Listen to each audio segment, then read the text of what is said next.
Hey, what's going on, people? What's going on, good people? Peace and blessings, beloveds. Peace and blessings, beloveds. Welcome to TrailBlazerz Radio. I am your host, Mr. Frederick Beatty, and y'all see these people that's arrayed in front of me, man. We got Miss Quint Jones, we got Coco Fenton, we got LSG, we got my brother and sis Tony and Kai. We also have Miss Eric and Bree Smith in the building, y'all, and we are about to talk about relationships.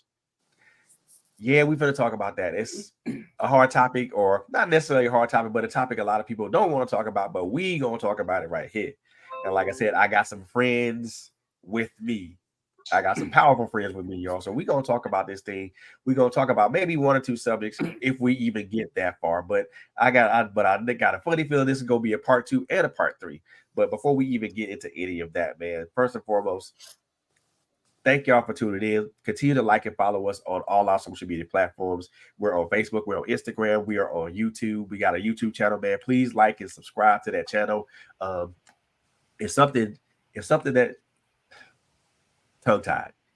Take a look at one of our videos. If something resonates with you, do me a favor. Hit the subscribe button. Hit the bell notification so that way you will be notified of anytime we come on and things of that nature. So, with that being said, so let me introduce some people. Let me do some introductions around the room really first, but then we go jump into this subject, man. Like I said, we're talking about relationships. More importantly, we're talking about 3 things: trust, communication, and intimacy. All three are important things. Now, there's other things that make a good relationship, a good healthy relationship too, but we're going to focus on those 3 things for the time right now. So, introductions first and foremost. Like I said, I'm Frederick Beatty. In the middle of your screen is Miss LSG, also known as Tay Harris Gooden.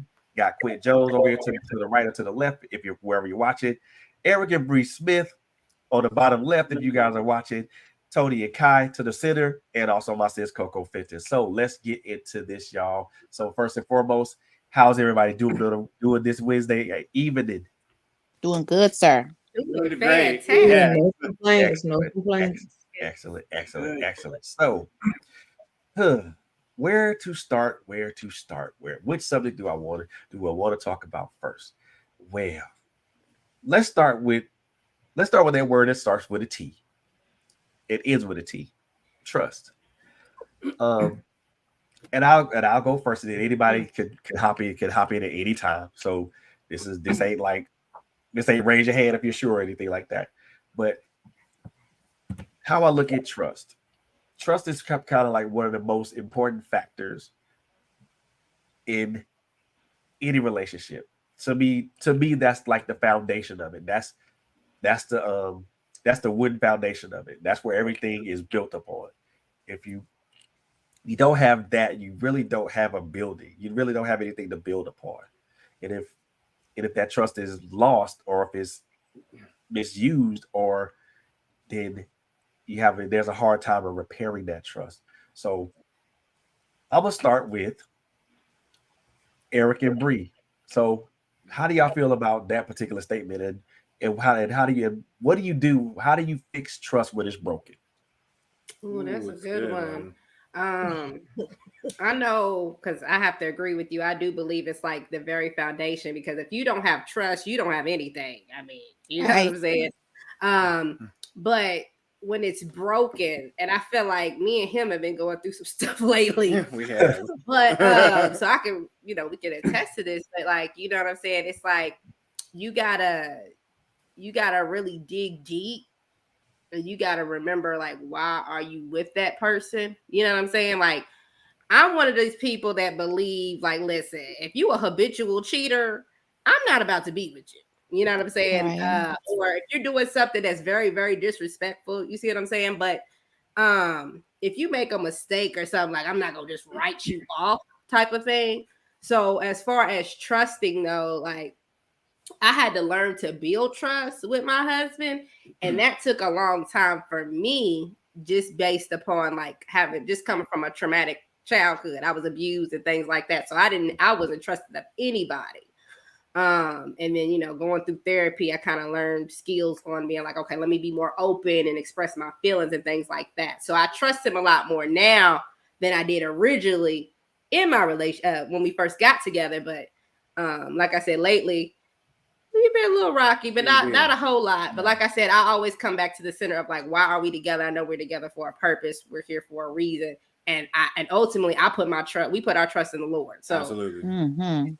That's what we're gonna stick to and stick to our vows. So that's yeah.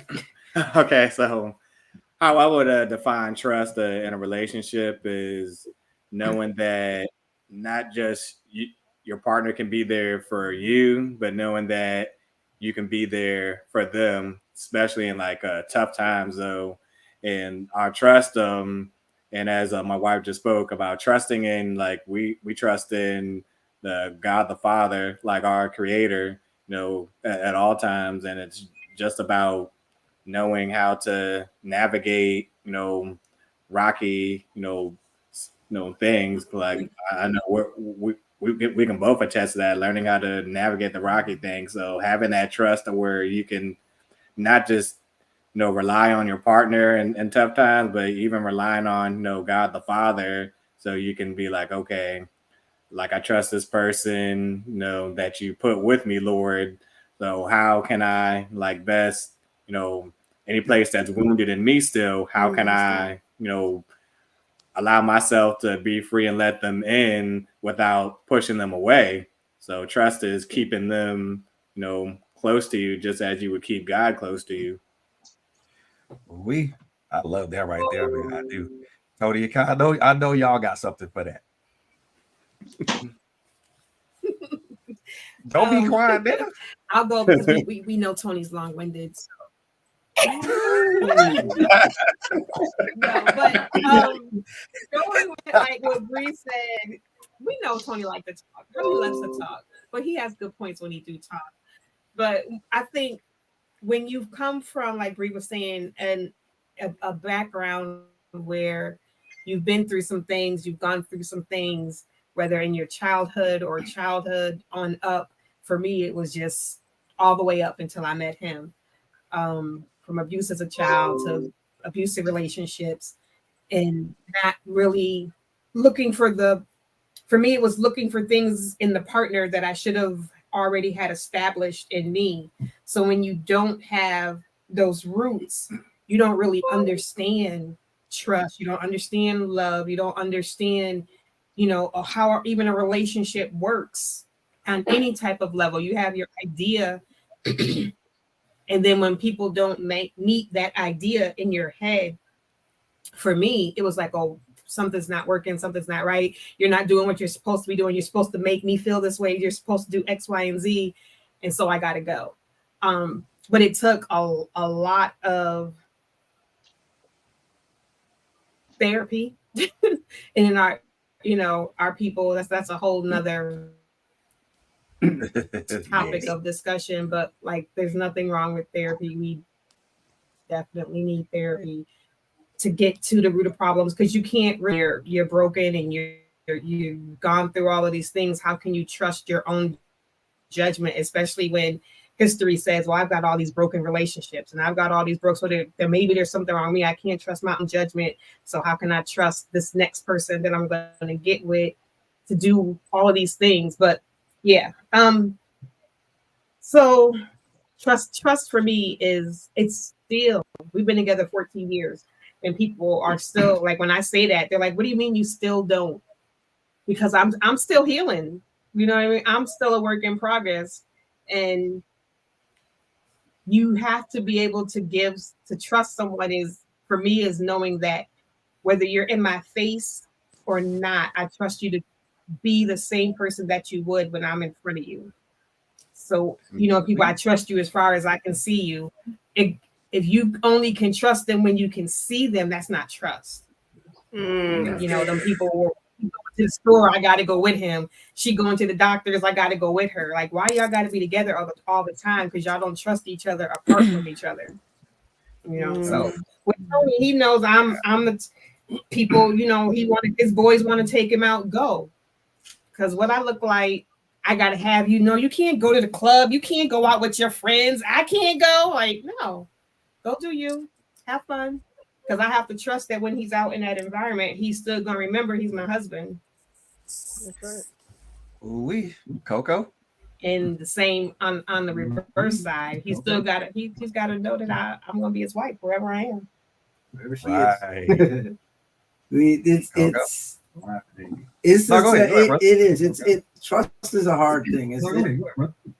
Trust is hard. It's not always automatic for everybody. And I've been blessed with a good woman who, even though she struggles with the topic of trust, I've never been as trusted by any woman. Like, she wholeheartedly puts her trust in me to do what I'm supposed to do, to represent the marriage and to represent her. So it hasn't been, for me, trust hasn't been as big of a topic, because I do trust her because of the way that she treats me, because of the way that she is with me. I know I can trust her. I know her mind, which is what a lot of people don't look at when they get into relationships. They don't take the time to get to know who it is they're in a relationship with. Really? They don't get that chance or take that opportunity to break it down and say, okay, what am I looking for and where are we headed in this relationship? What are our parameters, or, what is it that we want to achieve? Where I fell short with the trust, because trust isn't just a physical thing. We tend to, when we talk trust, we normally talk about, well, I can't trust her to go out and be around this guy or that guy. But trust also comes in with what you're dealing with as a couple. Like, I recently, like Eric and Bree were saying that, they've had a rocky moment going on. And we were the same way. And people that know us would never have known that we were going through, because you have to be able to trust your partner to have your heart protected as well, not just with the cheating, and it could be a matter of things, and they could be relying on you and needing you to show them something. Her heart is in my care. My job is to protect her heart. So if I do anything that's off keel, if I speak wrong to her, if I come with attitude, which is what my issue was. Like, I wake up and there would be days where I'd be mad at the world. Now, I'm not verbally abusive to her. I don't call my queen out of her name. Never that. I don't, we don't have bad physical battles. We don't do none of that. That's not happening here. And I'm not out there cheating. But I wasn't protecting her feelings, because, see, I'm the type of guy, I get upset and then I'm off to the corner somewhere. I'm doing my own thing. I kill him with silence. And it's not that I intentionally do that, but that's what I did with her. I'd be upset and it's all over me. It doesn't need to come out my mouth, and it never does. But that I'm upset. And I'd wake up mad at the world, and she would have to bear that. So it became well, Tony's on his way home. Let's make sure everything's copacetic, because we don't want him mad. Right. And that wasn't protecting her heart. And when she literally broke it down to tell me that, it hurt me to the core, because I'm like, I never wanted her to have to walk on eggshells. She trusted me with her heart. And in some regards, I failed her in that process. So I had to go back, reinvent me, not just for her, but I didn't like what I was seeing when it was brought to me. So I'm like, okay, I need to fix this. I need to fix me. Even if it's not for her, I need to fix me. It benefits her, but I need to fix me. And that trust, it's a broad spectrum. It's not just about, him going out and hanging with some female and cheating, or she going out collecting numbers from dudes. Trust is it's a bigger topic than that. You have to be able to trust in different areas, because there's that dependability. She's depending on me. I'm dependent on her. It's a heart issue. At the same time, we're not negating the the cheating thing. But I'm saying it does go deeper than just the cheating thing, because we haven't had that issue. We've had other issues, and trust is huge, very huge. So would y'all agree with this statement that I'm about to make? So would y'all believe that trust is more than just physical proximity? It's also emotional proximity. Yes. And it's like that because this is the Most thing. definitely. The biggest thing that you have to think about when it comes down to trust is this. My grandfather used to say that trust is like a car with no gas. If you don't have it, you ain't going nowhere. And then at the end of the day, trust is not just about you cheating with somebody. Trust is, can I trust you with me? Mm-hmm. Right? And so at the end of the day is if I can trust you with me, then I can trust you, right? That means no matter what I do, you got me covered. I will never leave you because you have me covered. So when it comes down to trust, my husband can go out and do whatever he wants. He can make me as mad as all could get out. It will never leave my lips why he made me mad. Ooh, Because that's I cover him. You catch what I'm saying? That's So good. you got a lot of people that have issues in their marriages. Why? Because they do not cover one another. Ooh. If they get mad at each other, it comes out and we got to vent. We want to talk about it. So we want to vent. And when you vent to the wrong people. And so instead of it being amongst you where it should be in the first place, it goes elsewhere, and that's how other people get involved in your marriage, right? Yep. So one of the biggest issues is, can I trust you with me? Once you know that you can trust yourself with your spouse, then all is good. No matter what happens inside your household, all is good. Why? Because he covers you, she covers you, God covers you both. So at the end of the day, he has to be head, because this is the thing. The Bible tells us that love covers a multitude of sins, right? Yep. And so no matter what goes on in your house, the love of you two have to cover what happens in your house. So trust is a big thing, yes, but it's not just about cheating. It's about, can you cover me? And That's good. And I Well, love you- that statement that she just made. Love that. Can you cover me? That's It's awesome, so and important. that's perfect. Yes, it's so important to be able to cover your mate. And I look at it like this. I don't have trust issues. I trust you to be who you are. If you're going to go out there and cheat, you are a cheater. So I trust you to go out there and cheat. If you're going to lie, I trust you to go out there and lie. If you're going to steal, I trust you to go out there and steal. If I entrusted you with my heart, I expect you to represent me, to protect me, to allow me to walk in security with you, because I trusted you with this. I trusted that you had enough God in you to represent me at all times. Right. So that brings stability to your relationship. I don't have trust issues. I trust you to be exactly who you are. It's an action word, just like love is an action. Right there. Action word. Yes. That's it. That's it. And I think the reason I said that it's more than just a physical proximity, it's also emotional, because I think when we talk about trust, there are emotions that are brought into that. One of those emotions is anger or disappointment. The more common one, at least in my experience, is disappointment. Mm-hmm. You know, But see, that's the thing though, Fred. You cannot be led by your emotions. When Exactly. you are led by your emotions, it's always going to be something.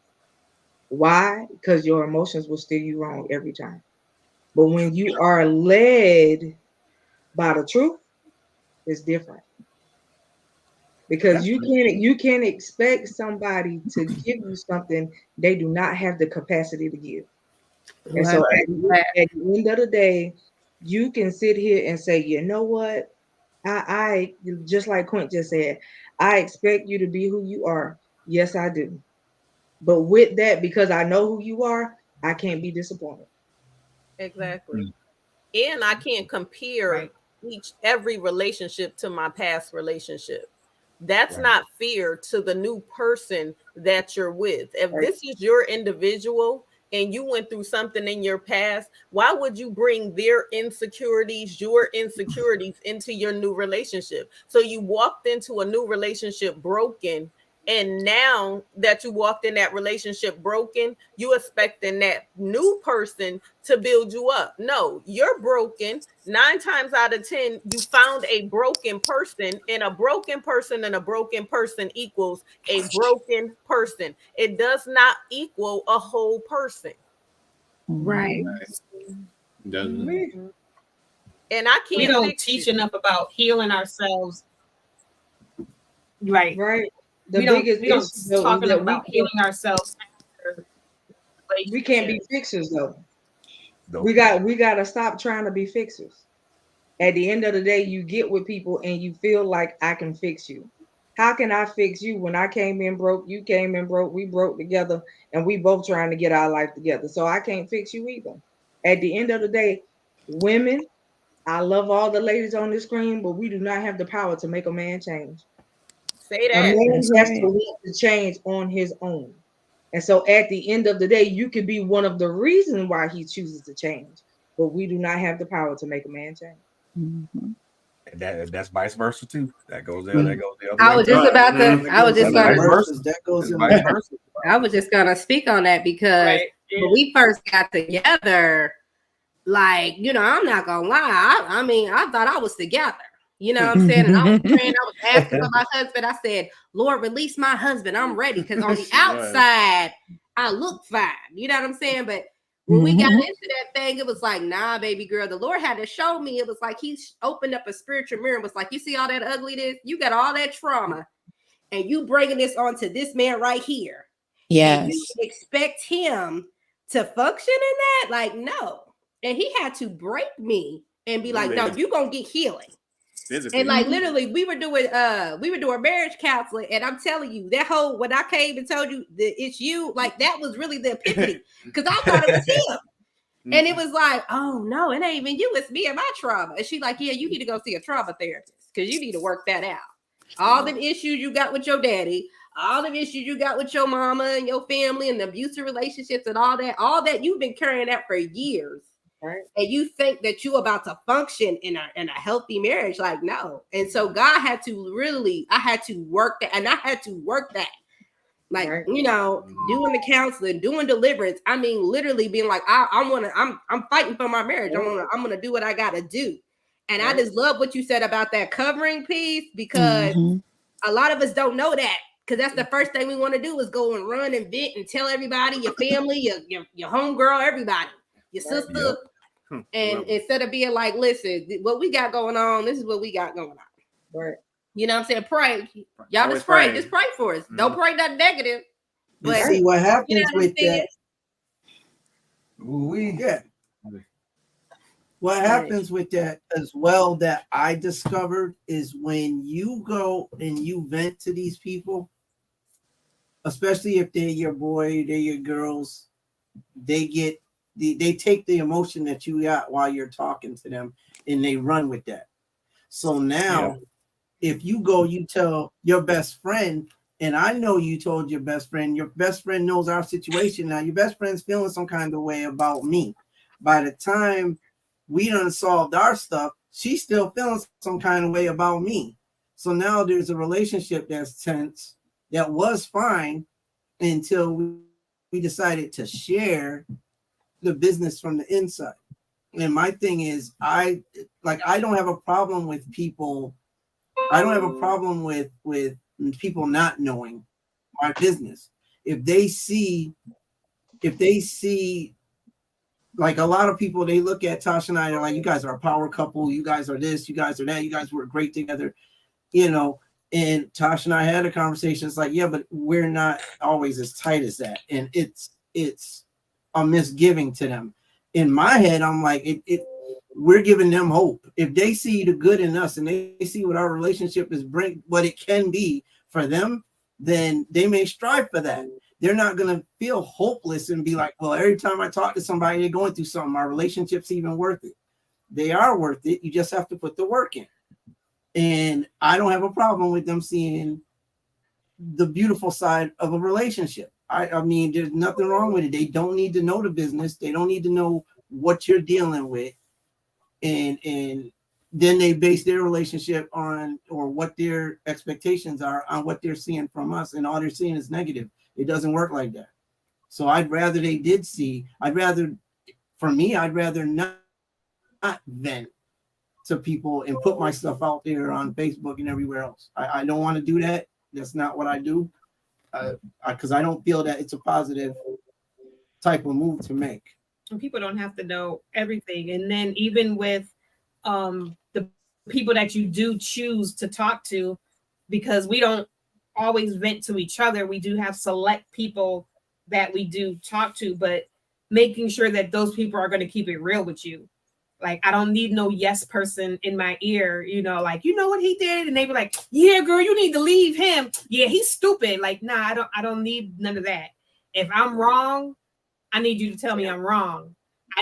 Those are the type of people, if you go and vent to somebody, make sure it's somebody who's going to hold you accountable. Like, Kai, nah, sis, no, you was wrong. The way you handled that situation, you was 100% wrong. That wasn't cool. You know what I mean? Like, you need those type of people, not them. I don't need no yes friends. Like, I don't, if I'm wrong, I need you to tell me I'm wrong so then I can fix it. I don't want people in my life that's just gonna ice. I don't need that. But you keep your circle small, and it's got to be people that you know have your best interest in heart. Like, we've been together 14 years and we still talk to those same people. Like, we wouldn't be here together if it wasn't for them same people. 14 years later, it's the same people that I talk to. Like, when we first got together, Facebook was my venting. I don't keep it real. Facebook was where I went to, and I would tell it all in a heartbeat, get mad, and I'm right to this stupid money bitch. Yeah, you know. But then you look stupid because now 2 days later, oh, my baby, I love him so much. And like, wasn't you just cussing him out 2 days ago? Like, you look crazy when you do that. People are like, don't love him. We need to call 911. Like, blink twice. Are you okay? Like, what's going on over there? You know, so like he said, sometimes you got to keep. So I know everybody wants to put everything on social media, but we end up looking crazy when we throw everything on social media. Like, stop Facebook dumping everything, and some things need to be kept private. Everybody don't need to know everything. Right. All business ain't everybody business. Right. And you got to be careful too, is that you have to have sound counsel when it comes down to marriage issues. Mm-hmm. If it's not sound counsel, we ain't gonna have no counsel. The counsel gonna come from the Lord himself. Okay. So you know, it's just one of those things where if it ain't sound counsel, that's the reason why. Not saying that I don't have single friends, because I do, but I don't deal with my single friends a lot, right? And because a lot of them they don't know nothing about a marriage relationship, so I can't talk to you about marriage, right? I can't have this conversation with you. Why? Because you ain't been there, done that yet. So there's no conversation for us to have. And at the same time, if we go out, I act like I'm married. So at the end of the day, I'm not a married woman trying to live a single life. You know what I mean? And so I've been around a lot of different women who do that when they go out with their homegirls or whatever. When you go out, you act like you ain't got no husband at home. I can't do that. That's not me. I can't function that way. Because when I go home, I love to see that chocolate man that belonged to me. I don't know about that. You know what I mean? So, you know, that's one of the things that a lot of people don't get. You have to find reasons of your why that y'all choose to be together every day. I find a new reason to fall in love with him every single day. But he gives me reasons. You catch what I'm trying to say? And so like, it's just like so many different people. If people don't tell you the truth about marriage, am I telling you that it's peaches and cream? No, because that would be that would be a lie, and the truth wouldn't be nowhere near that statement. No, it's not peaches and cream. But let me tell you something. Your marriage is what you make it. What you put in it is what you will get out of it, and all of that good stuff. So at the end of the day, it's about what you're giving it. You got to ask yourself, what are you feeding your marriage? And at the end of the day, that's it. And you got to realize that everything that you do plants a seed. it plants a seed. So if you're planting negativity, you dumping everything on Facebook, 9 times out of 10, no so-called friends on Facebook want your man or want your woman. So as soon as they see you acting up, that's their reason to slither in. You gave them an open door. Mhm. So they saying, yeah, girl, go Right. ahead, leave him. And they sliding up under him.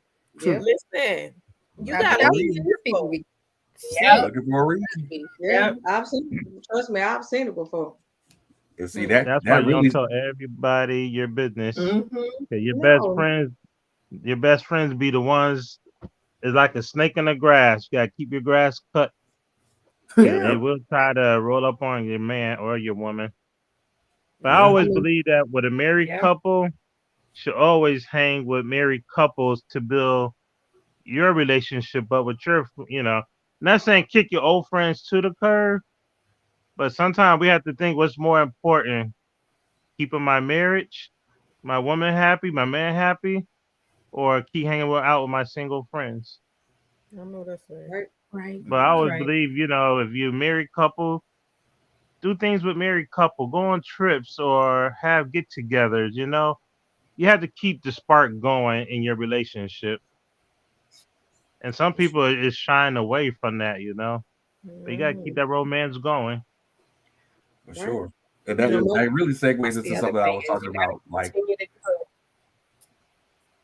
it really was segued into what I was going to talk about. What are the barriers to trust anyway?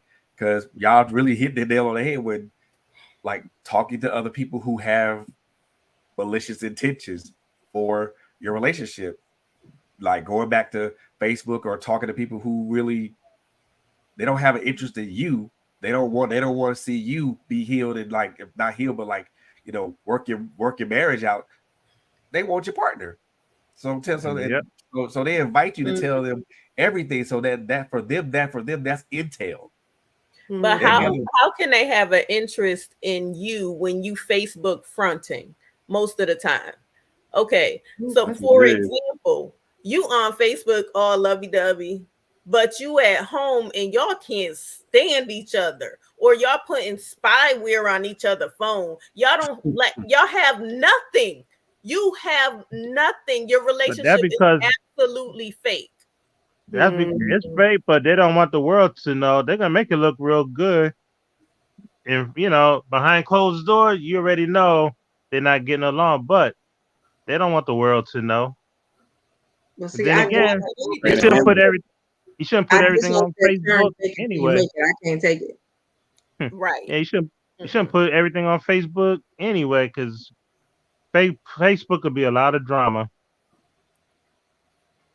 Right, It because that's what does. I be saying. Like, even with me and him, like, I mean, people might get an occasional picture of us on Facebook, but I'm like, I ain't about to put every single thing that we do. A lot of stuff, to each its own, but I be seeing couples like everything y'all do. I'm like, so everything's always happy? Like, I don't know about that, but No. Can y'all see the comment down on the bottom of the screen? Can y'all see yeah, that? I see it. Yes. Okay. So critical conversations with LHG, the person said one barrier is that we are entering into relationships hemorrhaging on each other. Mhm. We got major internal issues and we need to seek therapy and Jesus biggie side. Above And they wings. also said ain't no future in you front. No front. MC Oh, Bruce. yeah. But Yeah. ain't no future in starting a relationship when you're Mm-mm. broken. But see, this is the thing. Most people come together in a relationship Right. to start their relationship based on a lie. Right. And I'm gonna tell you why I say that. A lot of people don't want to say that this is what happened. Well, when you meet somebody, you do not tell them that you're broken, Right. right? You don't supposed to. So you started your relationship based on a lie. Right. Ooh, that's Ooh. good. Why? You catch what I'm trying to say? And so at the end of the day, this person is thinking, okay, well, I'm coming. I'm gonna give you 75% of me to start out because we date and we court, right? And Mhm. then when you come together, like as a union all the way, I'm gonna give you 100%. But in that 75%, what did you bring to the table? You brought no generational issues Mhm. with you to the table. You brought the fact that they got issues, you got issues, If you a blended family, now you got kids that also got issues, and it's so much more that's attached to the problem. But a lot of people don't like to face the issue that you started your relationship. That's why when you start a new relationship, that's why I know there's always boundaries, but be upfront. Let that person know what's going on in your life. So if they want to deal with your brokenness, yeah, deal with it together. If not, at least you know up front. Right. Or My because a bad. lot of times That's what we don't want to do. right. And a lot of women, they have something in the background. Let's be honest. They have something in the background that they're looking at that pushed them out of their current relationship because they was having issues with their relationship. So they end up talking to this other person before the relationship even ended. 'Cause they always So think the grass is greener on the other side when it's not. exactly. Well, see, Exactly. I have a question for the You couples. still gotta So this cut it. is my question for the couples, right? And you guys take turns answering it. If you would have told one another, because y'all together now, I'm sure y'all been together for quite a while. I know Tony and Key have been together for 14 years. How long have y'all been together, Eric and Bree? We've only been together Together 5, 5, married 3. Married 3. Okay. So this is my question. If from the start you would have told them the real you, everything about you, do you still feel like y'all would have got married? You know what? If I can be honest, and I'm real, Go ahead. I'm real talk. So when I first met him, and I had told this is what I told God. I said, if you want me to marry somebody, I gotta tell them the truth. And so I told him a lot of my baggage, like this is my issues. But on his end, I remember I had to pray and I said, God, I don't want to be glass-eyed. Reveal to me what's going on. And I knew something was off. I said, something ain't right here. And I ain't that type of person. Right. So when I found out, because it's crazy, because the Lord ended up telling me that he was my husband. He's like, it's the man I chose for you. So I was like, okay, let me stop talking to everybody I'm talking to and just deal with him. Because you said it, I'm gonna go by what you tell me. And when I found out, like he had, like for instance, autism, I ain't gonna lie, that wasn't in my plans. I was trying to be with nobody with autism. I'm just being real. I was, you know what I'm saying? I was like, God, this ain't what you showed me. I'm supposed to be doing X, Y, Z. How's that fit into the plans? But ultimately, I mean, I'm glad now because I know it's for a bigger purpose. But then, like, I was just like, no, you know what I mean? And dealing with even some other stuff that I do, I was kind of like, I ain't feeling that. Even though I got my own baggage, I'm like, girl, you done told this man everything, and you sit here. You go look at him and say, you ain't gonna say his package, you messed up. But you know, we selfish. You know, human beings can be selfish. So that's just me. Yeah. Go ahead. What about you, Eric? And I listened to her too, but like if I were to tell her everything that was wrong, like about me that I still need to work on, my biggest thing for me was knowing that I had a disability, if I was going to be accepted by her. And, you know, this is, you know, very true and honest. Like I remember one time, I think we had a phone conversation and, you know, at the time we were at different places, like living wise. And I remember we had like a full blown conversation and I was just, you know, like she just accepted me for who I am because like in the past, like I didn't have great luck with dates. I'm just gonna be honest with you. And she was the only one that was willing to take an interest in, you know, somebody like myself. And I literally broke down crying because I thought, man, she really loves and accepts me for who I am. And if I told her everything, like it would made me uncomfortable. I know that would have scared her more too. But it took us some trials and tribulations throughout our first year of marriage to learn like some hard truths about each other. And I'm not gonna lie, there are times where we wanted to run away and be like, no, God, like she ain't for me, or she would be thinking like this man ain't for me, I'm about to go. Like, why'd you put both of us together right here? But you know, the Lord had to draw us back, be like, nah. And like he literally told me one time, like, hey, you need to go back home, that's your wife. Or she would be like, or I know he would tell you like, hey, that's your husband. And, you know, God be like, yep, this is why you need to be together. But yeah, I'm telling you, if it was not for the Lord, because exactly. That for real, like, even in this season, like where we've been going through things, like the Lord was like, you can't look at him. I need you to remember your vow to me. You made a vow to me. And I'm like, okay, you win. And I just have to, you know what I'm saying? You just got to accept that. That's where we at, though. Right, I understand how everybody's there, but yeah. All right. And you, Tony? Don't think too hard about it, bro. I'm messing with you. I'm just trying. I'm trying to look back. I'm trying to look back at the beginning of the relationship. Because we had a history before the relationship, so the relationship brought in something different, and I feel like we were at least 97% open with each other.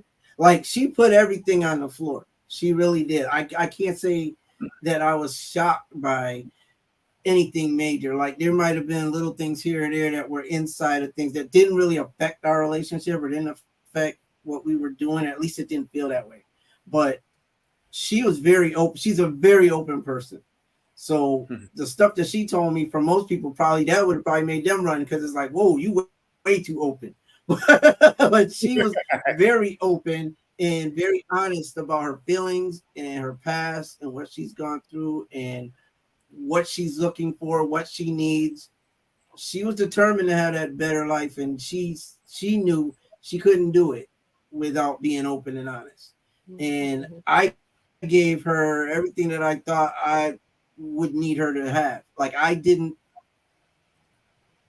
purposely try to hide anything out there. I did try to let her know about my baggage. I let her know what was going on. I let her know how I felt about things that were going on inside of my life.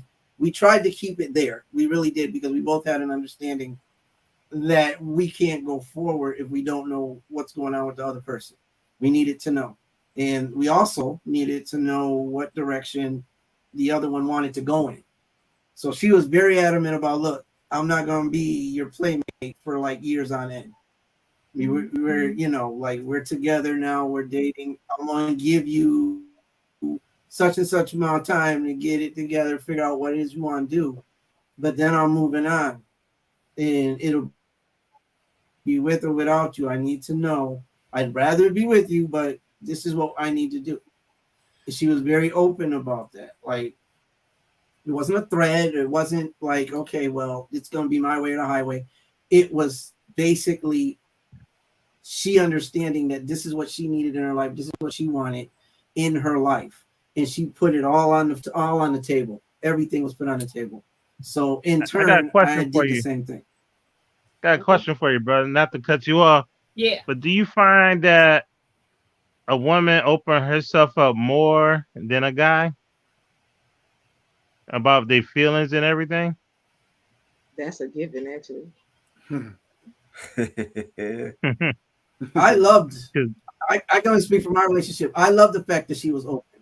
I did. I love the fact that she was, because I've had plenty of women in my life that weren't open. They brought baggage and they didn't even unload any of it. Like, they left it. They came in the house but left their luggage in the trunk.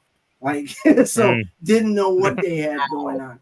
It was refreshing for me to know what was going on in her life, because I can't be a helpmate to her if I don't know where she needed help or what her expectations were. I couldn't play my part. I couldn't do my part if I didn't know what my part was going to be in her life. It felt good for her to be that open, for us to be able to talk. And I'm good on communication. That's the thing. Without communication, a relationship is dead. You need communication. Without it's nothing. So I was heavy on communication, and she was very open. I was open, and that's how we ran that. And that's the honest to God's truth.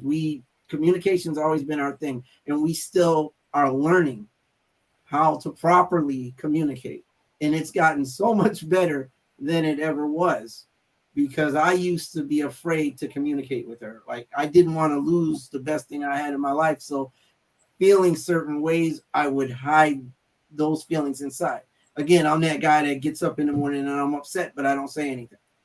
because it's like Yeah, I me didn't too. want to. I felt that was protecting her in some weird way. I thought that was protecting her. I don't need to tell you what I'm stressed about. I don't need to tell Right. you what I'm mad about, or if I talk to you about this, we're gonna end up fighting, and I don't want to do that. So I'm not gonna converse on how I'm feeling. But I couldn't take it off my face either. So we're learning that communication thing, and I'm getting a whole lot better at it than I ever was. But communication's always been a thing. It has to be. Oh, your thought, Eric. Keep going, Tony. Go ahead, Yeah, Eric. you keep going. Yeah, but I can just listening to you, Tony. I can identify with that myself because that's how it was early on with us. Like we did not know how to communicate at all, and any triggering things, like we didn't know what things triggered us at the time.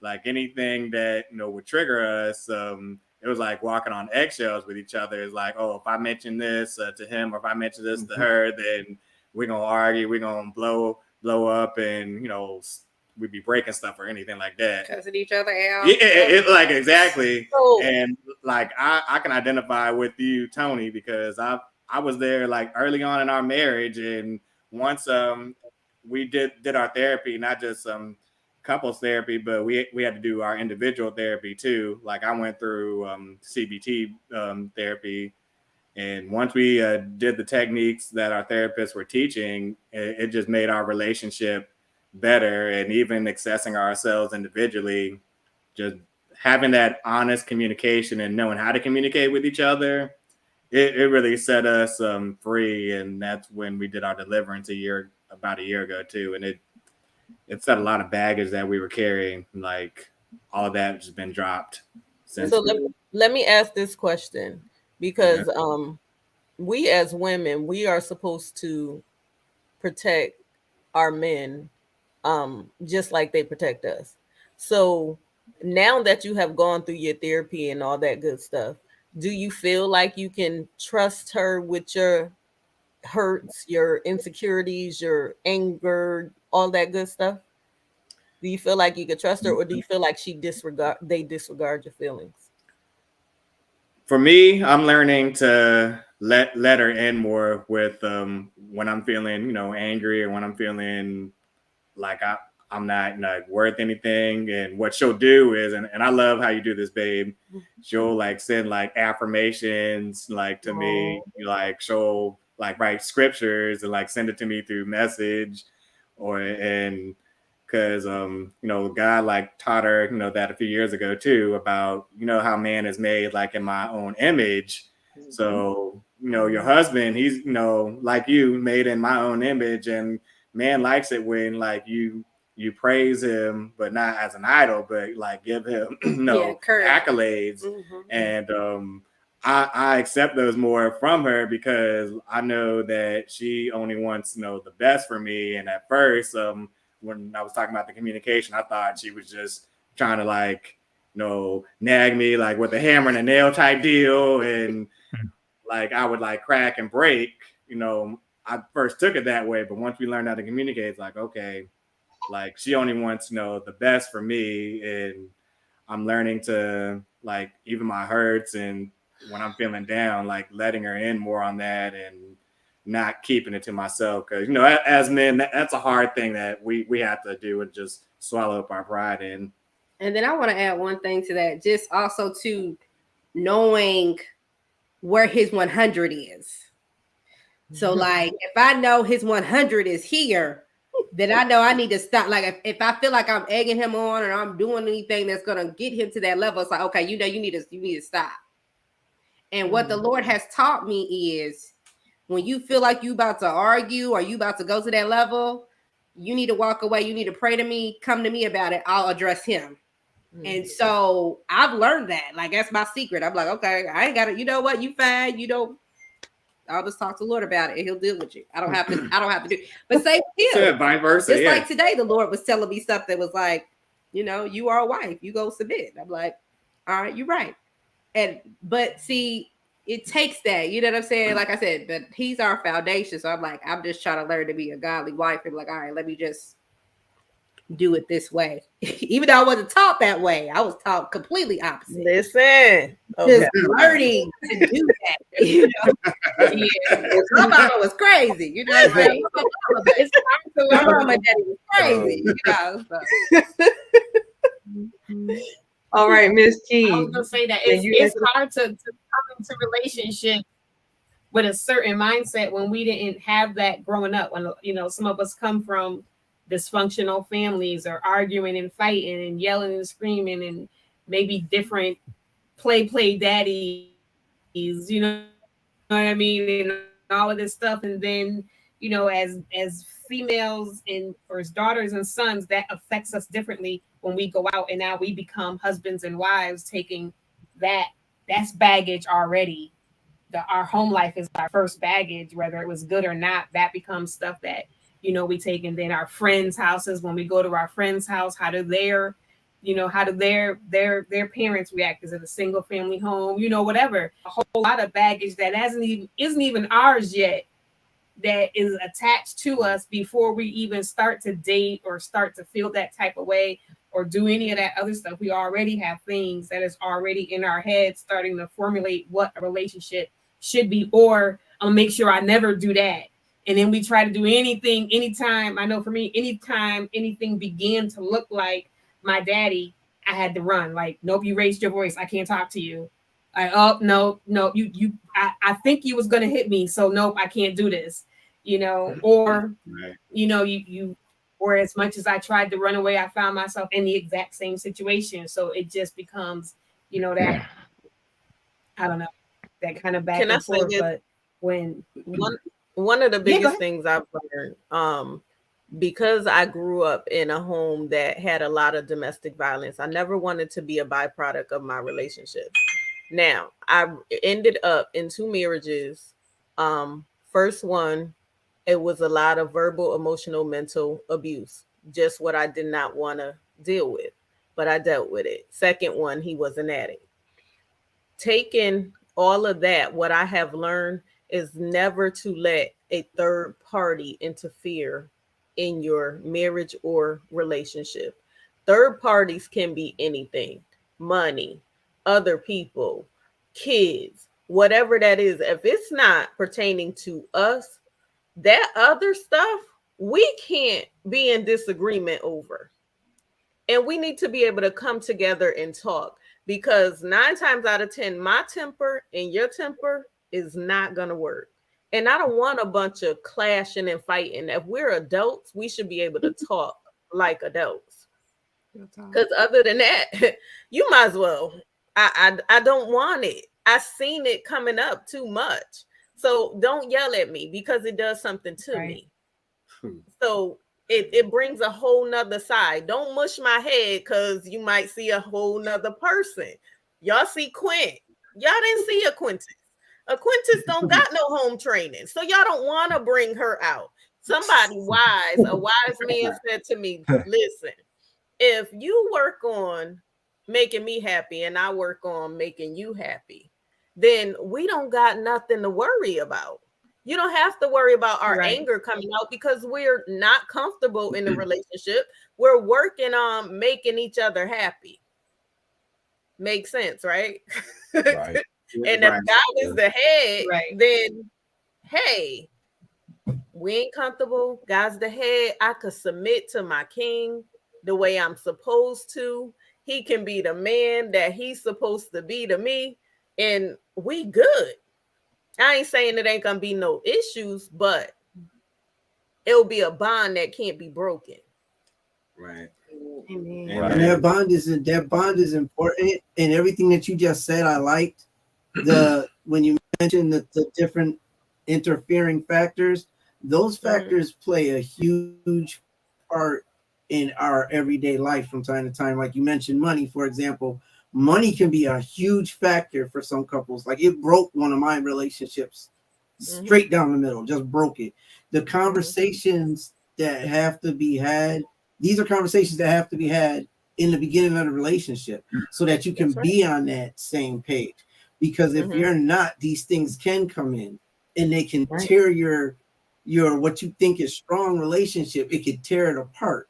And I mean, That's I've seen it happen in my own relationships several times over. So you are absolutely correct. These things do happen. They come in and they tear things up.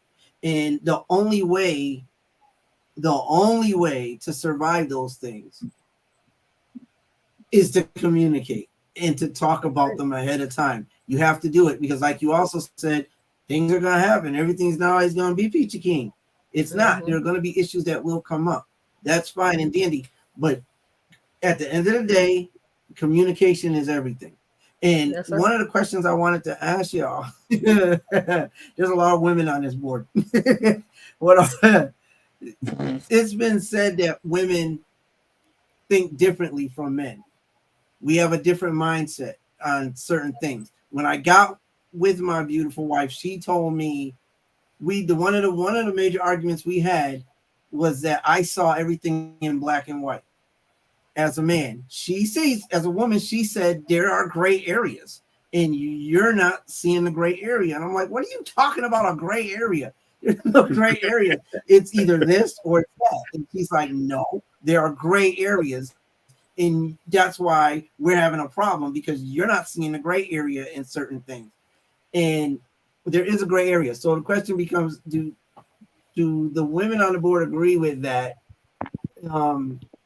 That women see the gray area and some men don't see a gray area. We tend to see things in black and white. Is there a difference in our thought process? I don't call it the gray area factor, but yes, I'm one of those people. I see everything in the full spectrum, right? So I'm one of them. Everything I do, I have to look at the bigger picture of the whole situation. Every decision you make has a reaction. And so whatever decisions we make, there's going to be a consequence behind it, whether it's good or bad. So what I do is I'm one of them that I try to assess the consequence, right? And so I'm like, okay, well, if we make this decision and it's wrong, this is what we got to deal with later on down the line. But if we don't do certain things, this is also what we got to deal with right now. So you have to weigh the options of certain things when you talk about certain areas like finances. That's important to talk about from the get-go. And to the ladies that are in the comment section listening, no, I'm not talking about you asking this dude what his credit score is. That's not what I mean. When I say talk about finances, first of all, as a man, do you pay your bills on time? That part. Because if you don't like to pay bills, I can't get with you. Okay, because that means I got to pay them, and you gonna sit back looking at me like, no, we're not doing that. That's not what we're doing. And so it's not about your credit score, because I got my own. I don't need yours, right? And so it's like one of those things that you don't have to have if you one of those type of women. Now, when we tell dudes stuff like that, you that independent. No, that's not what I mean. You came to me as an addition, right? That means if I already had what I had before I got with you, baby, you are a addition, not a subtraction. You don't come here to take away. You come to add on to what I want. And so at the end of the day, that's the biggest thing right there. A lot of people don't look at that, and they don't assess that part. We are additions. That's what we are when we get together. We are additions. We add on and we be fruitful and we multiply. That's what we finna do. We finna multiply. And so at the end of the day, we're not subtracting nothing. The only thing we subtracting is negativity. Look, and the word tells you, he who findeth the wife findeth a good thing and obtaineth favor. Don't forget that your wife is your favor. She prays for you. She sees things further than what you can see. And sometimes she stroke your ego and she'll make you think that you had that idea and let you go ahead with it.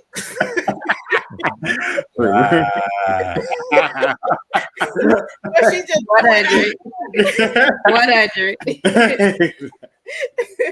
So, that woman, she is your backbone. She keeps you strong. She like Coco says, she makes you fruitful. tenfold and she multiplies. You know, you bring home the bacon, she gonna throw it in the pan, she gonna cook it up, she gonna make sure you got more than enough. It might be some leftover. That piece of bacon might make 2 meals, baby.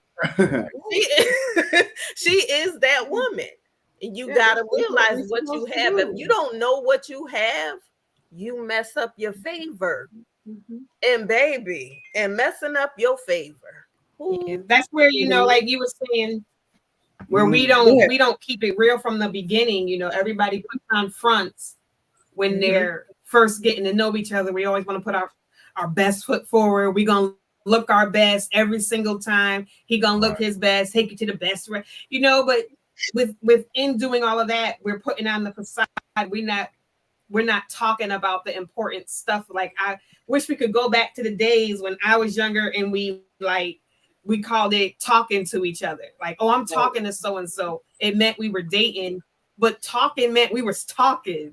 You know, like we were getting to know each other, and they don't do that anymore. Like, you lead a club and that's my boyfriend. You don't even know his last name. You don't know where he lives. You don't know anything. You got 20 kids at home. You don't know nothing. But he cute and he bought you a drink, so that's my man now. Like, what in the world? Like, the whole drink. You know, everybody has said as time progresses, the real person comes out. You know, and now us ladies feel like we stuck.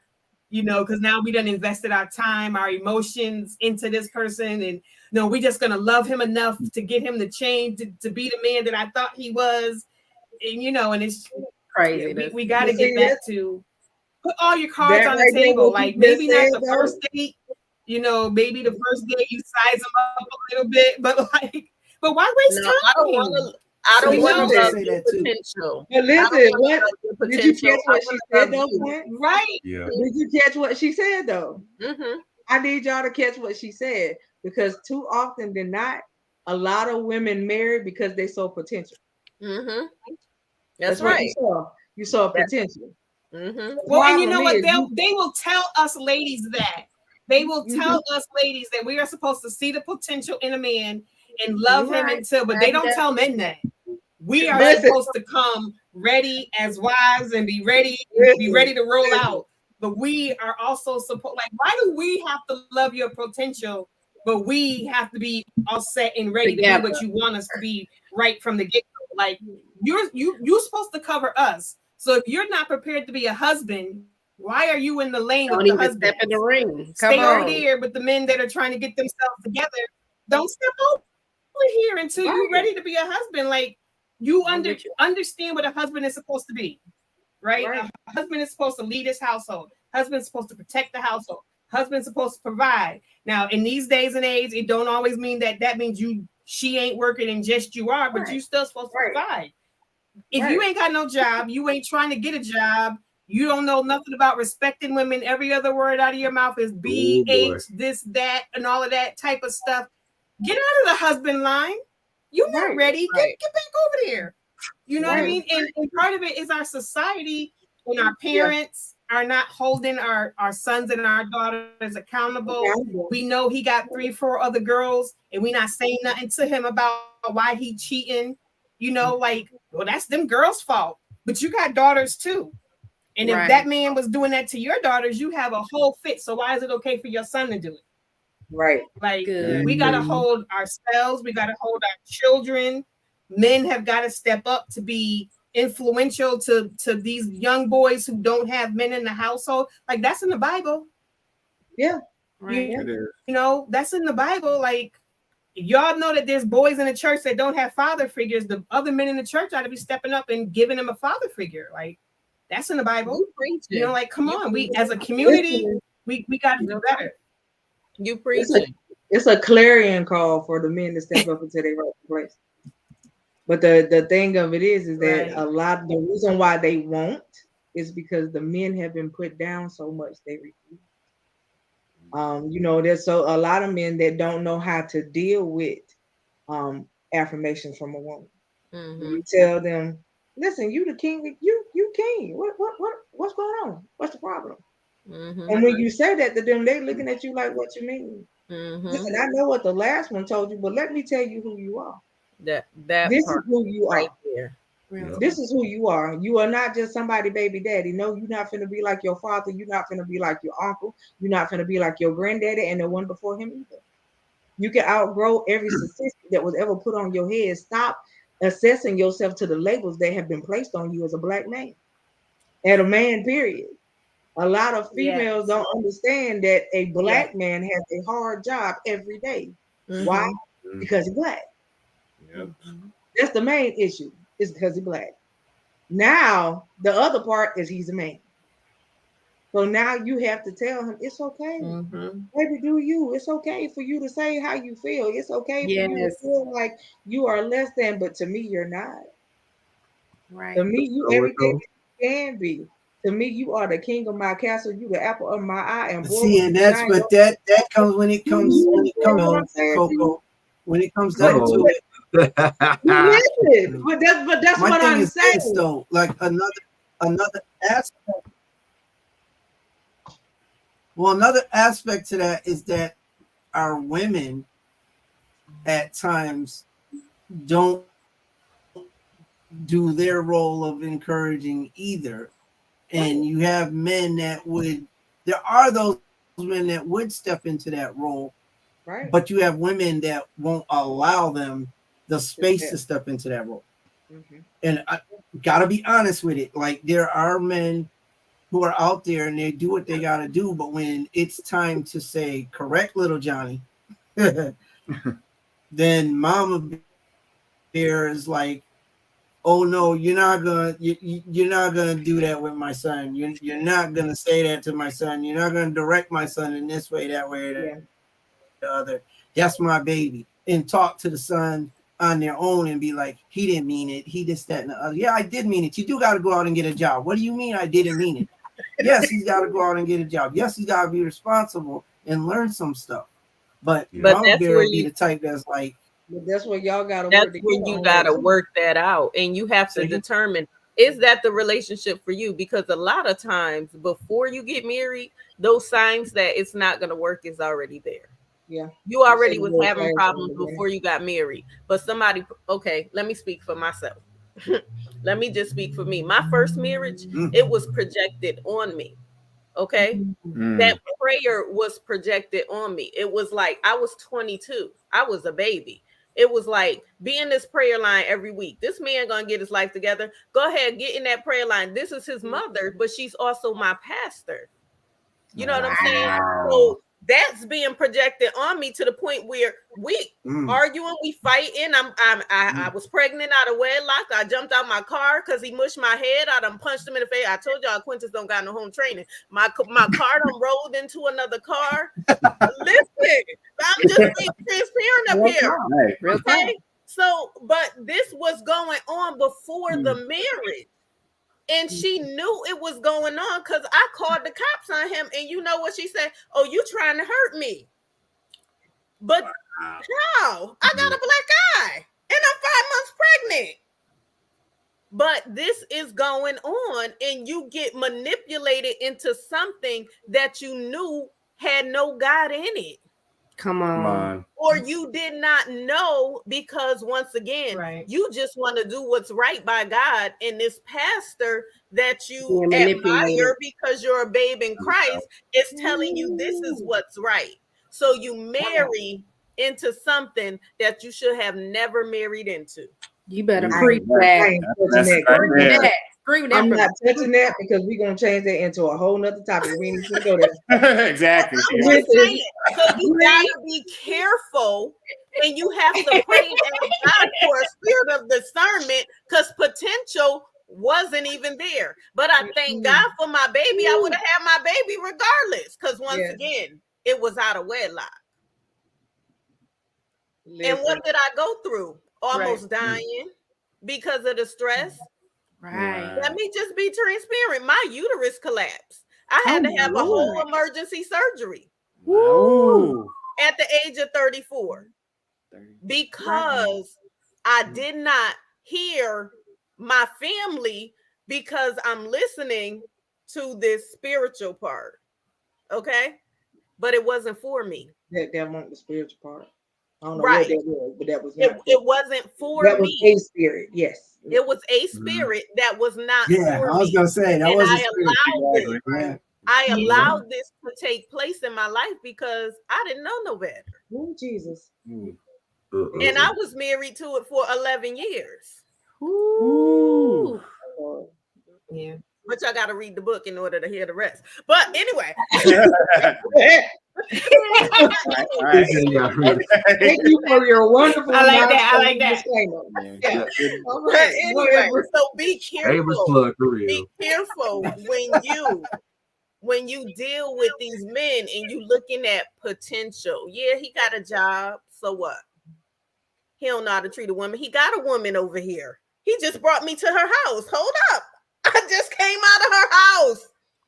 Listen. Didn't know if she was coming home or not and had a good time up in her house. Let's be real.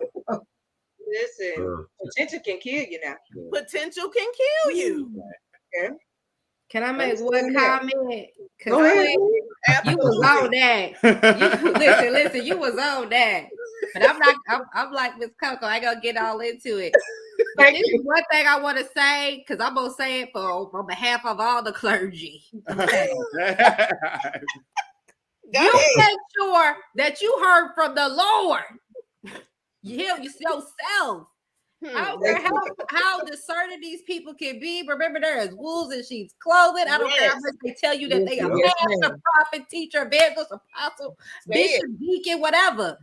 If the Lord did not tell, I'm telling you, and I tell my husband that I said, if the Lord did not say you was my husband, baby, we would not be here. I'm here. And that, you know what I'm saying? So, we got to be careful out there. So I'm just saying, that was my only little plug. Like, y'all be careful. I love it. I love it. That tell people, like, they'll tell them, like, no, I don't care who you are. That was just like when we was, when we first got married. And I told my husband, I said, I love our pastors, but they too, like our old pastors, I said, they too biased. They were. We need to go find people that don't know us from a can of paint, because what you're not gonna do is interject yourself into my marriage. Say and it. you causing issues. Yes, Right. you're my pastor, you're my leader, and I'll submit to you. But what we got going on, that's between me and him. That ain't got between what y'all got going on. Right. So please, y'all, just make sure you're being careful. I'm not saying don't get wise counsel, but you just make sure that you go to the Lord for yourself. Please. Yes. And Okay, stop direction. chasing the next He best does. prophet, because the next best prophet is bringing you what the Lord already told you, a confirmation. So if the Lord didn't tell you this, okay, then 9 times out of 10, that ain't it. The problem, Quinn, is you overlook the prophet in your house. That part, the Bible. And a lot of us, we don't have relationships with him, so we wouldn't even know if he was talking to us or not. That Right. part.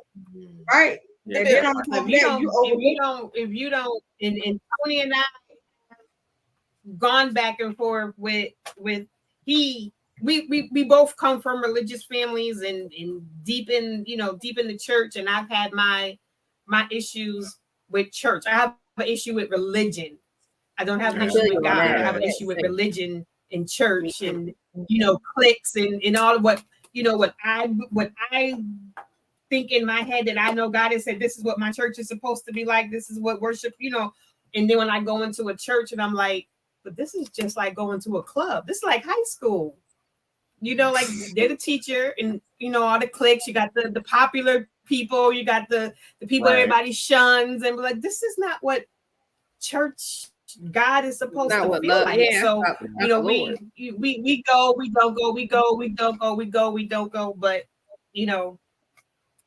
you have to have a relationship with him yourself, because you can't know if it's him if you don't know him. That's right. You don't know. If you don't know, you don't know. Like if I don't know what his voice sounds like, anybody could tell me anything and it'd be like, the Lord told me to tell you. Oh, okay. He's telling me that all the time. I would tell him something. He'd be like, well, God ain't told me, so I don't know what you're talking about. And I'd be like, well, how you know God didn't tell me to tell you? Because I talked to God. And if he wanted me to know, he would tell me himself. I'm like, well, I'm your wife. He wouldn't tell me to tell you. No, he's going to tell me too. He might tell you, but he's going to tell me too as confirmation. I'm like, oh, okay. All right. Right. But that's what like you have to know. You got to have that relationship with yourself. Yeah, a lot of times you overlook the prophet in your house. So. Mm-hmm. And see, that's the thing. When you get together, and if both of you know who God is, He gonna talk to both of y'all, right? And He always gonna give one something for the other. Why? So you guys can cover each other. That's right. So don't look outside your house. Just like I tell my husband all the time, my husband ain't in the church like that. Woo, but when the man speak, when he speak, he be on it though. And I mean, when I say on it, he be in the vein all the time. So at the end of the day, I know when he say certain stuff, it's not really him saying it. I'm like, okay, I got you. I hear you. All right, Lord. What's the next move to make? Okay, and that's what I do. And it's the same thing with him. He's watched me do what I have to do in ministry to the point where he don't say, he don't jump in and be like, he sit back and be like, okay, while you doing what you got to do, I got to cover you because you're doing your work. Right. And so that's one of the biggest things. Like at the end of the day, the covering part. That's it. I love that piece. Emphasize on that enough. The covering part is what's important. Amen. At the end of the day. Because I promise you, Tony, can nobody cover Key like you cover Key? Can nobody else cover Tony like you cover him? Why? Because that's y'all stuff. That's right. Everybody know y'all stuff like y'all know y'all stuff. Right. And when you bring other people into it, they add on stuff that ain't there. It's just like a third party verifier. Right. You know how people call you on the phone? Excuse me, my name is this Miss Such and Such? I will just put over to you so I can verify your information. Can you da-da-da? I'm not verifying nothing with you. That's right. You're not my spouse. We're not having this conversation. And we cut it just that quick. Me and my spouse have never had an argument. We don't argue. That's not something that we do. Why? Because we're not going to argue in here. My house is very peaceful and we will keep it. That's right. So when people come in my house, people are like, it's so calm in here. This is how it is all the time. You come in here, want to sit down and go to sleep and not go home. I will throw you a blanket and tell you to get out tomorrow. That's what we're gonna do. So that's what we do. But I make it so that when people come in, you're inviting like that. You catch what I'm trying to say? At your home, because ministry starts at home. That's right. Your home has to be inviting like that. If your home ain't inviting to the two of y'all, it ain't gonna be invited to nobody else. That's good.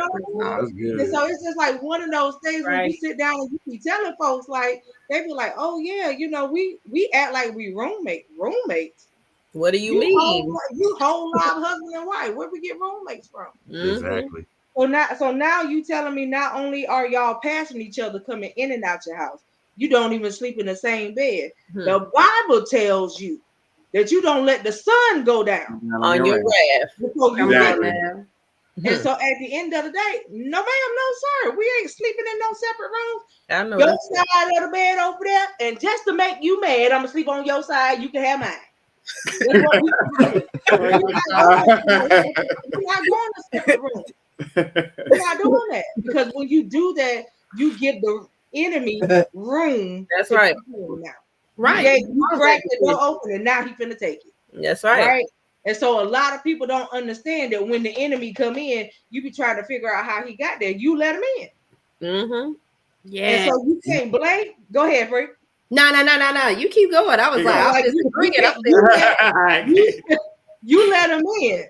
So you have to be careful. The Bible tells you to guard your gates, right? So at the end of the day, your gates is your eyes, your ears, your mouth. Right? And even your hands, because you can't touch everything. So when you allow everything to come in the gate, everybody can't be touching you.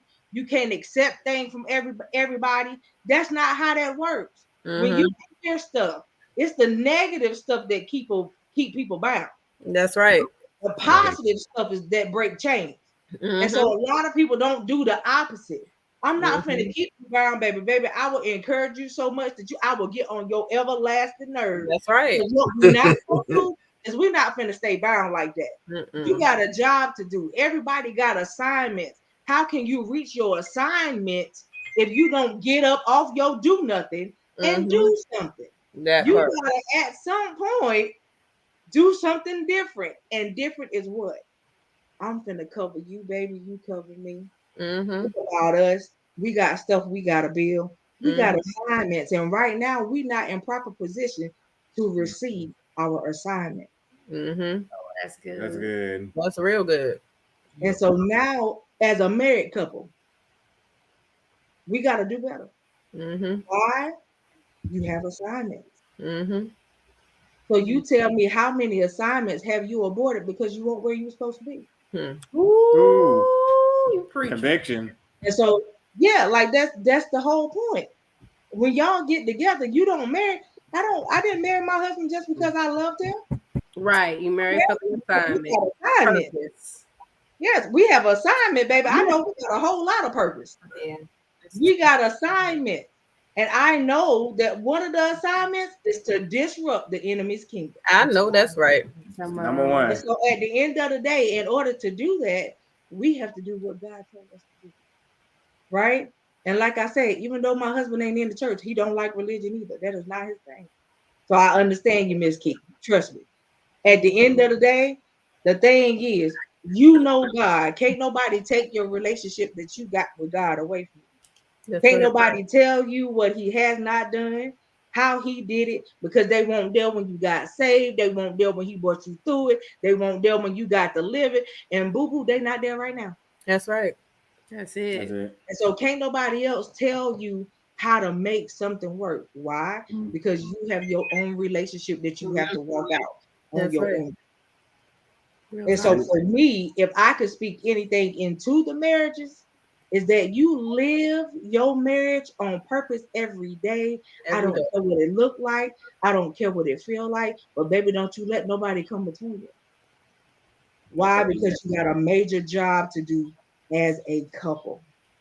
As a couple, you disrupt so much stuff. This is the reason why people don't want to see y'all together. Mm-hmm. That's the problem. You going through right now because people don't want to see you get to where you're supposed to get. Nobody wants to see you make it to your predestined place as a unit.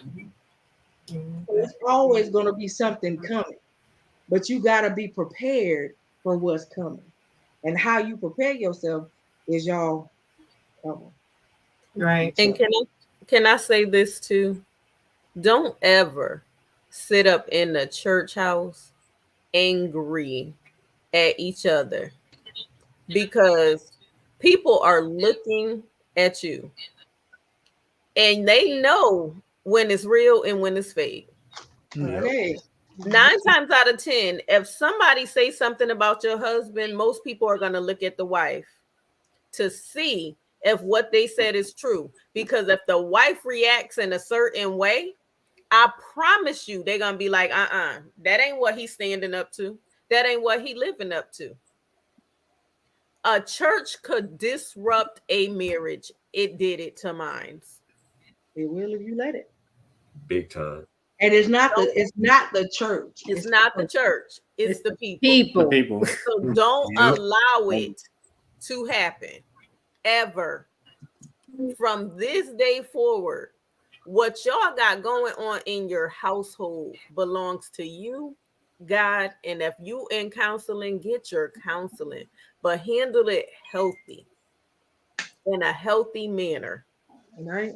Y'all got to love each other like never before, because if the enemy could tear down the head, that's the head of your household. Everything is disrupted. It's God, it's the husband, and then the wife being the weaker vessel, and then the children. Don't allow the children to manipulate the marriage. Come on. They good at it. But this is the other thing too that you also have to understand is that the enemy don't come after the husband first. He go after the wife. He come after the wife. He go after the wife. Why? Because he sees you as the weaker unit, but you're not. Right. If he can get to you, You'll choose not to cover him. That's and good. that's where the problem comes in. So he gets you, he gets up here and he does stuff to piss you off. And then every time you look at him, you pissed off. But you never said why you were so pissed off. Right. You never stop to think, wait a minute. Mm-mm, mm-mm. Not today. This is not what we're doing today. And sometimes you got to stop and you got to do that gut check so that you can stop and turn around and do the enemy check too. Mm-hmm. You know, the enemy tried. Like, oh yeah, not today, boo-boo. I need you to try something different. You know, and he don't come with nothing different. He got the same face. He just uses a different person. That's right. Right? And so that's it. He got the same face. He got the same MO. You know, nothing changes. He just uses different people to get to you. Mm-hmm. That's it. And so you have to understand what he's doing. Like, I promise you, I don't know y'all on the bottom of my screen, but I speak life into your marriage. Right. I speak health, longevity, wealth, prosperity. And when I say prosperity, I don't just mean finances. I mean as the total totality. Totality. And that bites my buttons with people in church. When you hear prosperity, everybody think about money. That's right. Maybe what happened to the rest of it? I need y'all to have good health. I need y'all to have wealth. I need y'all to be all right at the end of the day. That's the main thing, is because if you ain't got good health, you can't do what you called to do. Stuff. And so I speak life into your marriage. I speak that you live the abundant life that he called and he said that y'all could walk in. Amen. I receive it. We receive it. See? And here go the enemy. The devil is a liar. Tony and Keith Fro, they said they audio was going in and out while they was talking about. Yeah. The devil is a liar. But listen, another thing is, don't ever leave your house angry. Okay? Don't get in your car and drive. On the YouTube. Don't ever. Wait. What's going on? Uh-oh. Somebody said on the YouTube. Okay. Don't get in your car and drive. Okay. Don't get in your car and drive. Just don't. Because if something happened and you didn't get to tell that person, give that person a hug and tell them I love you, now you walking in guilt for the rest of your life. Yep. Did this happen because he couldn't focus because he was too angry, or she couldn't focus because she was too angry? Don't do it. You make sure every morning before you leave your household, you give him a hug and a kiss, because that's yours and that's what God gave you. Listen, you better anoint that man, anoint that woman. Listen, I'm telling you, my grandma used to say you better grease them down like a chicken. Grease them down. Shoes and everything else. Listen. Ooh. I ain't just rubbing your head to rub it. I'm rubbing your head because I'm praying, baby. You might not know it, but I'm praying. I'm consecrating you because I got to cover you, because that's mine. That's my destiny. Right. We got purpose. Right. You put up the bloodstained banner every day. That's it. You cover yourself in the morning, noon, and night. Do you understand? No, it should never be a waking moment where you don't think about them or your children and say, God, I just need you to be good. That's it. It's nothing long. It ain't got to be out long. It ain't got to take no charismatic words. Nope. God cover. And then you name everything that you want him to cover. And he's going to do just that. Just that. You know, we make stuff overcomplicated when we don't have. We do. You know, living life is actually simple. Yeah. Come on. Yeah, definitely do. You know what I'm saying? Living life is actually simple. We overcomplicate it. Yes, we do. That's a true way too much. That's right.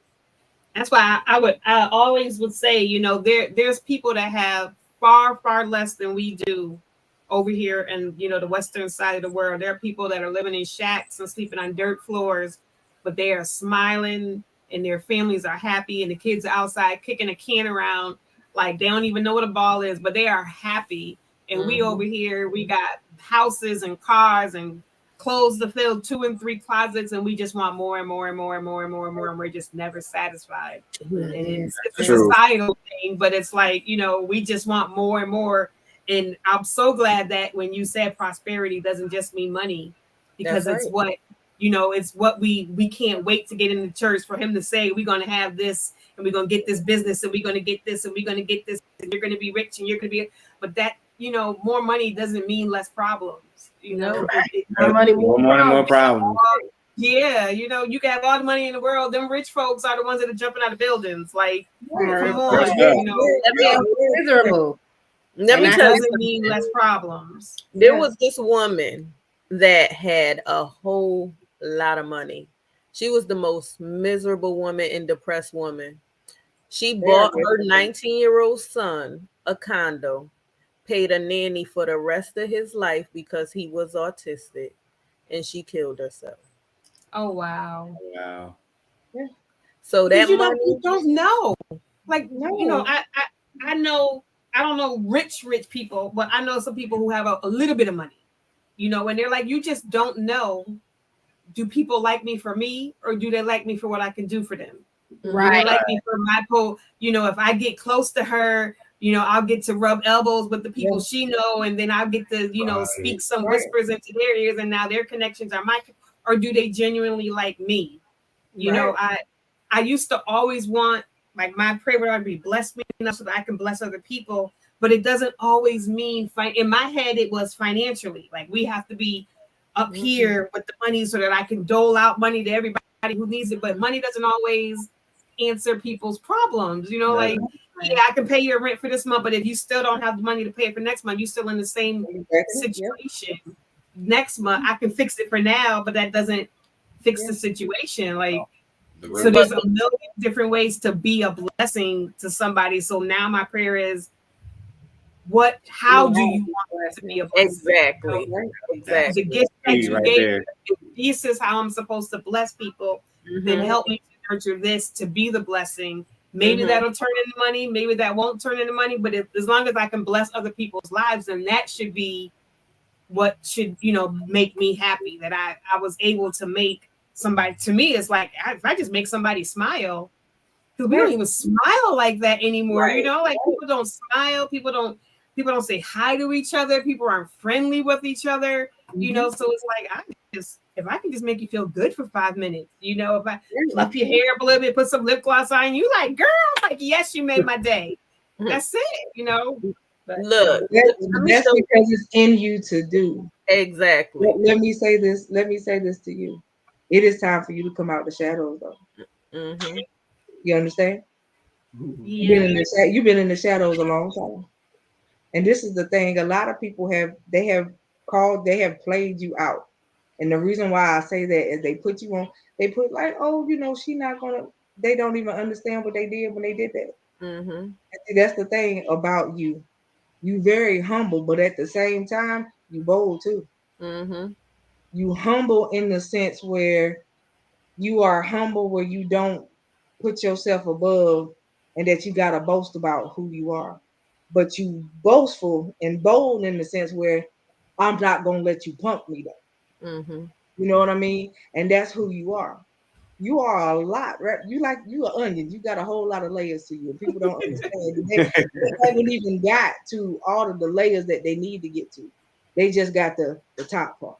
They haven't seen all of Keith. They don't know everything that you possess and everything that you can do. But the thing of it is he gave you ideas and dreams to use. You got to put them out, because if you don't, you're going to leave with them. And that wouldn't be good.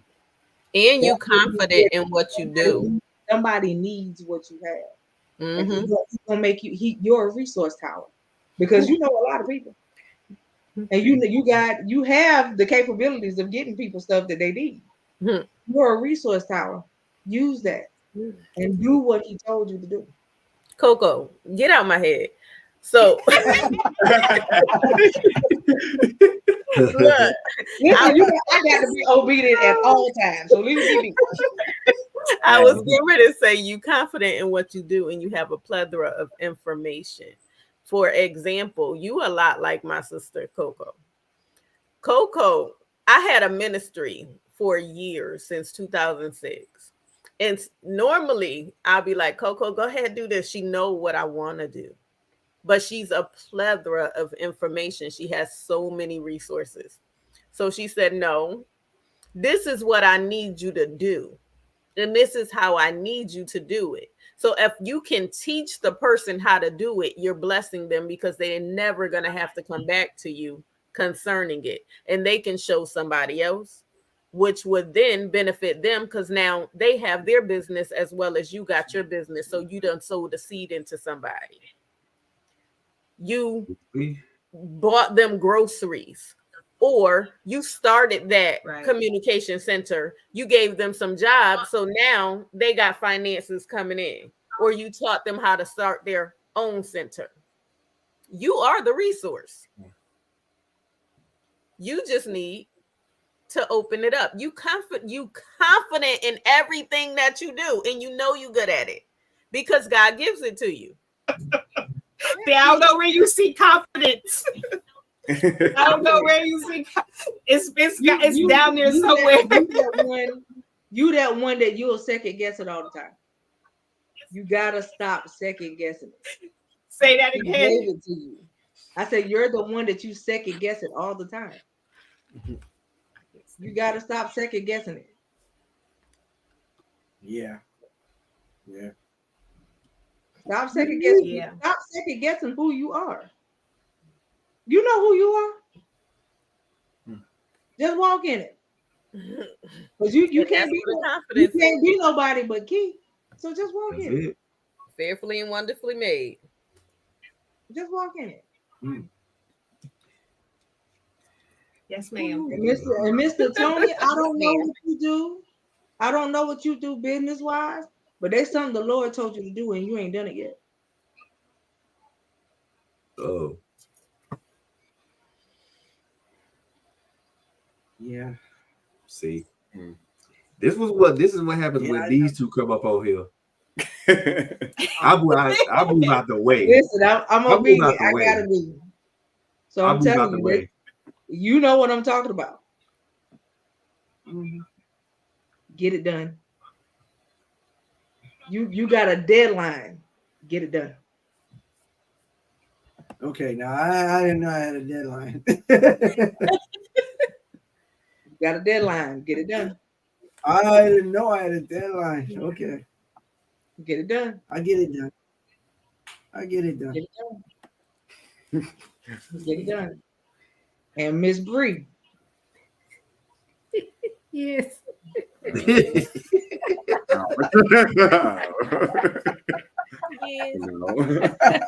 You know, Yes. the Bible tells us that many are called, but few are chosen. And you've been chosen, man. Minister Bree. At the end of the day, you know, people have tried to tell you who you were all your life, and they were wrong. But who you are in Him, you got to walk in who she is. Right? Amen. True. He has called you to be a mouthpiece for Him. So don't worry about what people say. Don't worry about how they look at you. Do what He told you to do. And do it in the manner that He tells you to do it. Why? It's His instruction. You can never go wrong with His instruction. Right? Yes. And let me tell you something. You and He, you know, y'all got some money-making hands. Right? So there's no lack. There's no lack. Every day when y'all get up and you look at your hands, tell yourself there's no lack. No lack. He gave me everything that I need. So there's no lack. Yes. Everything that y'all need for each other's household, there's no lack. Right. There's no lack because you got it. You know, y'all have stifled each other, right? And I say that because of the fact of not walking in who you are. So you can't stifled anymore. Y'all have got to go and do the work. You know, the Bible tells us faith without works is what? Dead. Right? And so you sit back and you say, God, I need you. I want you to do. And He's like, okay, I heard you, but I gave you to you. I put it in your hand. I told you what to do. You ain't done it. Right. So now I need you to go do it. Everything you need is right there. It's right there with each other. The wealth foundation is sitting in your house. It's not outside your 4 doors. It's in your house. But it's meant for you guys to take it and blossom it outside of your home. Yep. And let me tell you something, Mr. Eric. Your disability does not define you, sir. Sure don't. It does not define you, honey.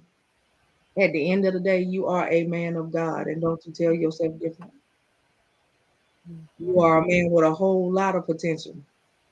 And there's a whole lot in you that the world is waiting to see. You got books in you to write, so.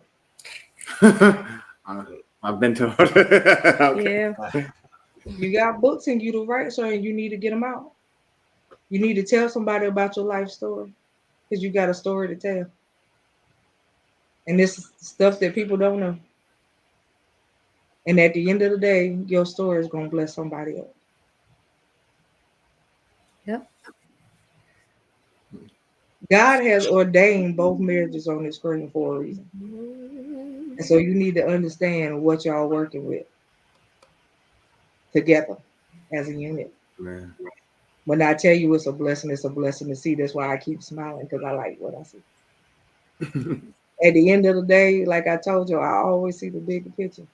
But my eyes always see in the spirit realm at all times. And so I like what I see. And I can't wait to hear updates. I'll be waiting to hear updates from everybody.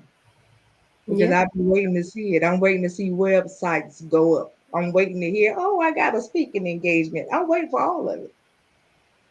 Because I like to support folks. So as I said, I speak life into you. Now live the life that was chosen and meant for you to live. Together. Amen. Look, that was the closing sermon and the benediction. Together.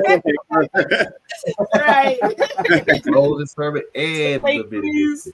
Amen. We can all say amen and we can all go home. Amen. Amen. We receive it. I tell y'all, I don't know about anybody else, but I've literally enjoyed this conversation, man. And we didn't even get to the other 2 things I was talking about, so we definitely gonna have to do a part 2 and a part 3. I mean, if y'all are willing and able to do so. Definitely. Yeah. That's definitely. Yeah, definitely. You know, as always, Quinn and Coco, man, y'all come in here, y'all just shut the whole place down. Everybody falling out on the floor, so I knew that's Coco. But when y'all come back with y'all testimonies, Minister Bree, okay? I told you I'm waiting for updates. I told you. Yes. You come back with your business. Your nonprofit. Go ahead and start it. Yeah, I'm waiting for Key to say she started her foundation. I'm waiting for the hubby to say he did what he was supposed to do. I'm waiting for Miss Bree to step on out and do what she called to do. I'm waiting for her to wreck house in somebody's church. Well, you know what? It's funny you said that because I am having my first conference this week. Not this the following weekend. Yes, ma'am. Yes, ma'am. Go ahead. That's what I'm talking about. I'm waiting for it. And you, Mr. Eric, I'm waiting to read your book, sir. Yes. About that book for years. He looking at me like, girl, I'm like, you go write it. Just get started. That's all. Just get started. Well, if he needs help editing and formatting it, I got you. All right, amen. Look at God. I got you. There you go. See, when these two come up here, they shut the whole place down, and everybody fell all on the floor. They falling out.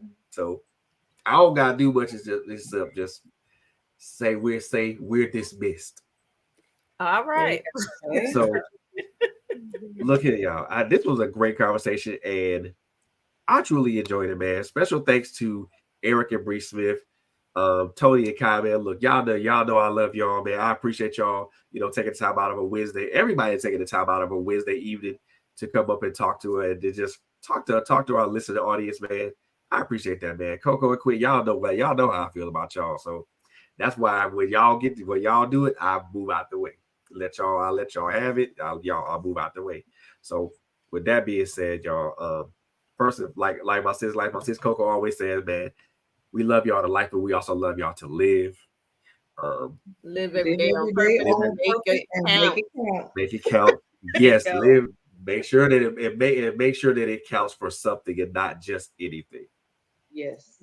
Yes. So, right.